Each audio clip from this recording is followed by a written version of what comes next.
और हम बेसी तो नहीं कऽ सकै छी मदद, क्योंकि हम तो अपने मान लिअ, लेकिन हमरा तरफसँ मात्र 500 रुपये के एकटा छोट छीन अहाँ जे छै एकरा मदद समझ कऽ अहाँ राखू। जे भी मैथिल और मिथिला के प्रेमी सब छी और डिस्प्ले में देखाइत हैत, ओहि पर जे हुए जतबी हुए 50-100 रुपया जे हुए अहाँ सब मदद करियो हिनका, कियाकि बेचारा के आइ जे कानि रहल छथि तऽ हमरा बहुत तकलीफ भऽ रहल है, कियाकि अपन एकटा मिथिलांचल के एकटा लेखक अगर कनतै तऽ हम अहाँ केना खुश रहि सकै छियै।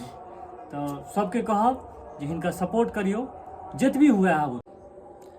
जय मिथिला। अखन हम आयल छी बद्रीनाथ राय जी के घर पर, जे कि मैथिली कवि छथि और हिनकर बहुत रास कविता जे छै से प्रकाशित सेहो भेल अछि।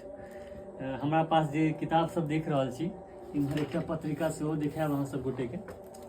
ई देसिल बायना छै, जाहिमे हिनकर हर महीना 2-4टा जे छै से लेख